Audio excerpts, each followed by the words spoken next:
como tal la entrevista,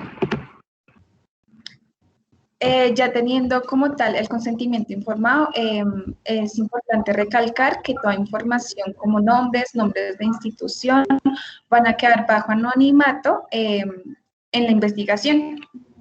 Entonces, pues vamos a iniciar ya con la entrevista número 8 y de antemano agradecerle por la participación en nuestra investigación. Como lo había dicho ya en el correo, la entrevista consta de 3 ítems, los cuales son datos laborales, datos sociodemográficos, datos laborales y datos psicoafectivos. ¿Tiene alguna pregunta hasta el momento o ya podemos iniciar? Ya puedes iniciar. Bueno, entonces, en el primer, dentro de los datos sociodemográficos, me gustaría saber cuántos años tiene. 46. ¿Me puede ir contando acerca de sus experiencias laborales? ¿De cuidado intensivo básicamente o todo? Chito, ¿hace cuánto se graduó? ¿Qué experiencias ha tenido? Yo me gradué en el año 2001. Desde que me gradué trabajé más o menos hasta el 2010 en unidades de cuidados intensivos diferentes, Hospital de Kennedy, Hospital de la Victoria, una clínica que se llama Pidelmédica.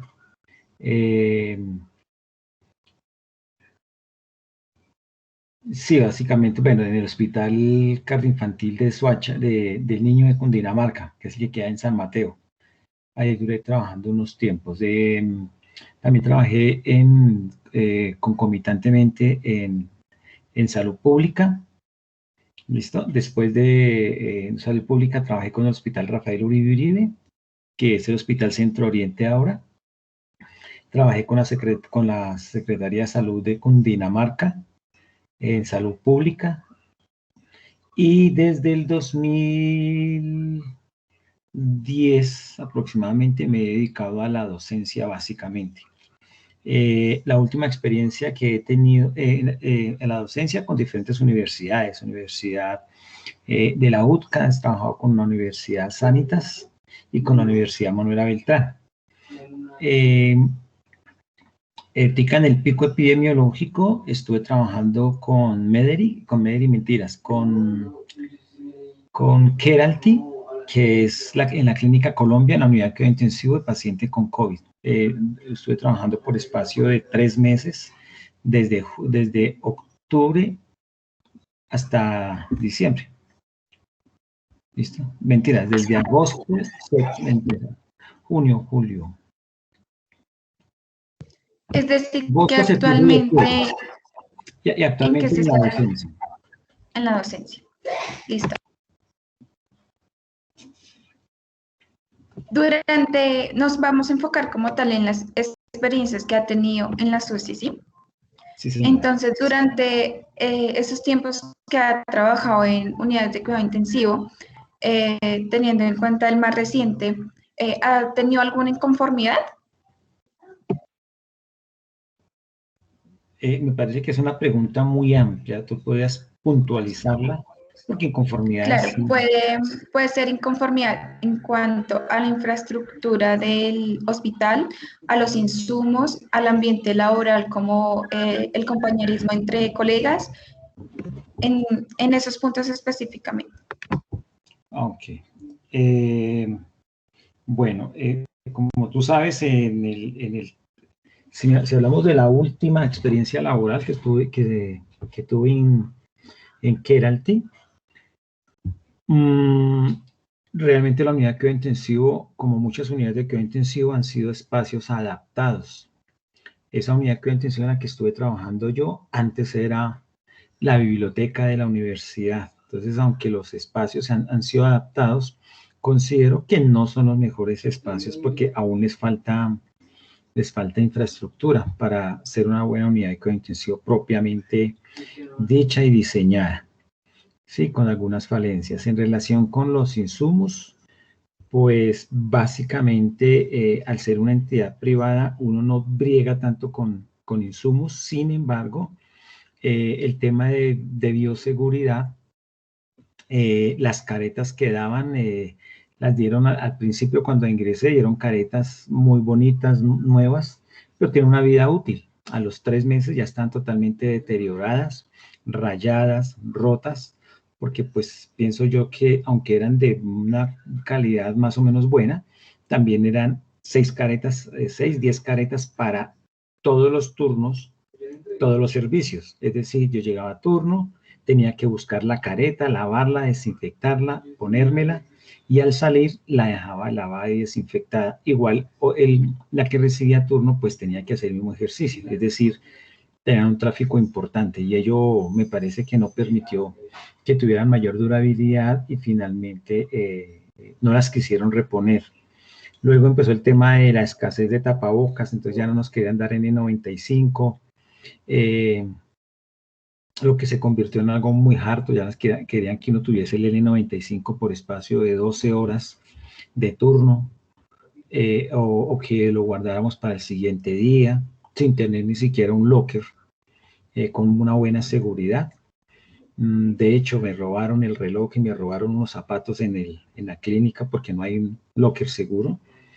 Entonces, eso fue como los temas de infraestructura que pienso yo, y de insumos que hicieron falta. En relación con el ambiente laboral, pues yo pienso que es un momento muy complejo para hablar de un buen ambiente laboral, dado que el estrés y no el trabajo tanto, sino la situación emocional que implicaba ello, porque pese a que yo tengo experiencia de trabajar en cuidado intensivo, y que obviamente he visto que así como sale mucha gente bien o con más o menos buena calidad de las unidades de cuidado intensivo, era muy triste y sigue siendo muy triste ver la cantidad de pacientes que se mueren a pesar de que se hace todo lo posible, y que los que salen, muy pocos salen con una muy buena calidad de vida. Los pacientes se morían muchísimos, y los que no se morían salían con situaciones de calidad de vida reducidas, como requirientes de hemodiálisis, como con lesiones pulmonares, cerebrales y de nutrición muy complejas, que seguramente no se iban a poder resolver en el corto, mediano plazo. Lo que sí genera en todo el grupo una carga emocional muy, muy, muy alta. Sobre todo que también en ese momento ya se estaba evidenciando que no solamente se estaban muriendo personas, adultos mayores, como se pensó en un principio, sino que también se evidenció que se estaban muriendo personas jóvenes. Un porcentaje alto de las personas jóvenes tenía comorbilidades, pero no todos tenían comorbilidades, eran personas jóvenes, 32, 35, 28 años, se morían. El ambiente seguía siendo un poco tenso, porque además la falta del recurso hacía que los médicos estuviesen 48, 72 horas metidas en la unidad de cuidado intensivo, generándoles un estrés importante a ellos. ¿Tú me estás escuchando? Se pausó la imagen.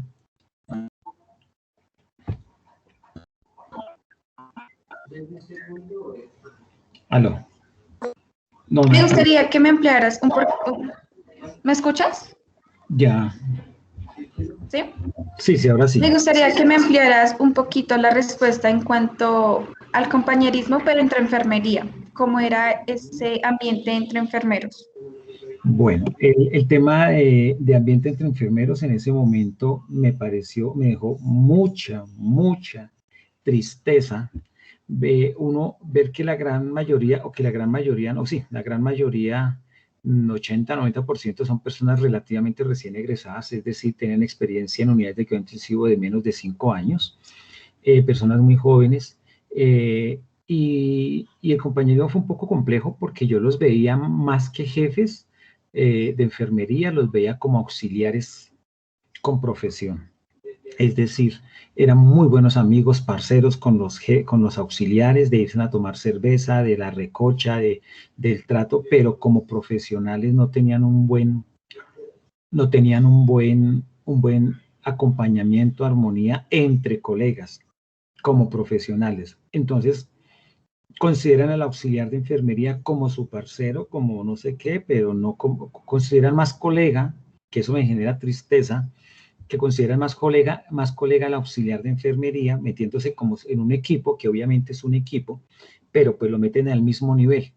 Entonces se preocupaban mucho por bañar el paciente, por cambiarlo de posición, por mantener las sábanas limpias, pero el quehacer propio del profesional de enfermería se dejaba de último, como por ejemplo podían no dar medicamentos porque priorizaba tender la cama, ¿sí? Priorizaba limpiar las unidades que dar medicamentos de los pacientes. Eso me generó a mí desde el punto de vista, uno que es poco más académico, que está enseñado, que está acostumbrado a tener una actitud profesional de colegaje, de trabajo, de enaltecer la profesión, sí generaba un poco de dificultad. Y veía que entre ellos también tenían muchos roces. Quieren ocupar un cargo administrativo, quieren tener el título de coordinadores y buscan solamente cómo molestar a los compañeros, pero no acciones proactivas para enaltecer la profesión. Entonces yo veía entre ellos muchas discordias, la entrega de turno era un campo de batalla como sigue siendo. El colegaje yo lo vi muy mal planteado en esas unidades de cuidado intensivo. Entendiendo que yo no estoy de acuerdo nunca que el auxiliar de enfermería sea mi colega. ¿Ok? Entendido. Bueno, ahora vamos a pasar a datos socioafectivos. Durante este tiempo que ha trabajado en unidades de cuidado intensivo, ¿ha sentido emociones negativas como estrés, inapetencia alimentaria, temor? Bueno, el estrés, como te decía, es la parte emocional específicamente en último momento de la pandemia. Si le genera estrés a uno, si lo hablamos desde antes de la pandemia, siempre se genera estrés porque uno ve los pacientes que llegan, las condiciones y las determinantes sociales que les permitieron llegar a las unidades de cuidado intensivo. Pienso yo que si uno no aprende de la experiencia propia de las demás experiencias, uno no está en nada.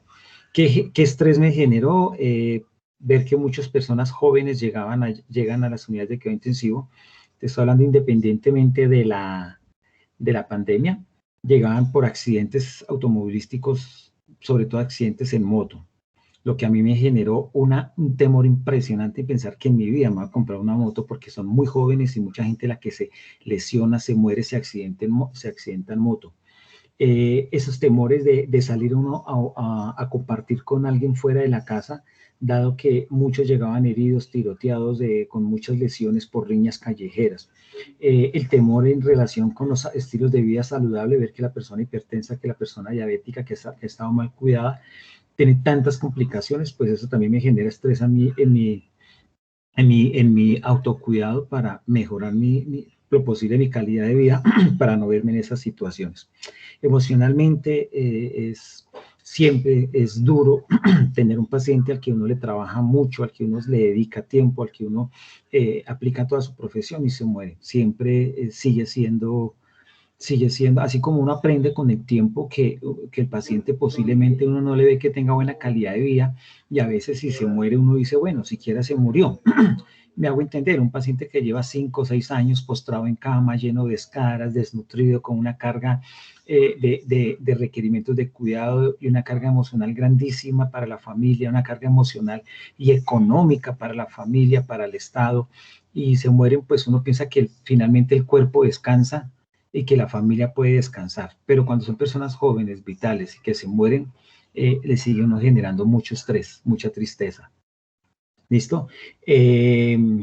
Te quiero decir que realmente la gente que trabaja en cuidados intensivos, mis compañeros y yo, nos dedicábamos mucho, tomábamos mucho tinto, incluso se fumaba bastante, la carga emocional llevaba a que tomáramos las malas decisiones de fumar bastante, de tomar demasiado tinto. Uno no puede comer sanamente, sino se come de una muy mala calidad, arroz chino, hamburguesas, empanadas, esos son los almuerzos de nosotros, y yo pienso que eso representa el estrés sobre el que uno está trabajando. Básicamente eso. Bueno, la siguiente pregunta es, ¿cree usted que el trabajar en estos servicios de alta complejidad ¿Ha afectado su estado psicoafectivo? Entiéndase este como una relación o un equilibrio entre lo psicológico y lo emocional. Yo creería que no. Yo creería que no. Pienso que al principio uno sí puede llegar a eso si uno, mientras uno se mete en el tema y empieza a vivenciar, pero ya después yo creo que no. No veo que tenga. Es mala carga laboral, pero en relaciones y eso no, creo que no. Bueno, la siguiente pregunta iba relacionada en cuanto a la pandemia. ¿Cree usted que al llegar la pandemia, estas alteraciones psicoafectivas o de emociones fuertes o de ambiente laboral aumentaron a comparación de antes? Sí, como te decía hace un rato, sí, totalmente, porque ver morir gente joven y uno obviamente está en el temor, eh, uno llega a la unidad y uno sabe que se está metiendo prácticamente en la boca del lobo. Uno está atendiendo propiamente pacientes que uno ya sabe que están infectados, que están recién infectados, que todavía son capaces de transmitir la infección y que en las unidades de cuidado intensivo por los mecanismos de ventilación, de oxigenoterapia, son grandes generadores de aerosoles, lo que produce un mayor riesgo a la transmisión de la enfermedad, lo que se traduce en que uno tenga un mayor temor a, a, a, a que uno se pueda llegar a infectar. Lo que hace uno, lo que yo hacía personalmente era pues cuidarme bastante, mis elementos de protección personal, muchas cosas para minimizar ese estrés. Sin embargo, pienso que existe y el riesgo está ahí latente, lo que le genera a uno ese temor.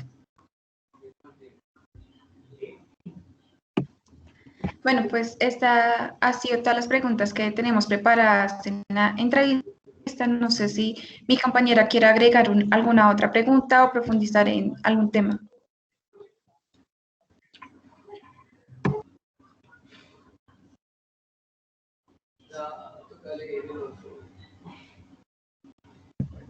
Bueno, yo creo que no.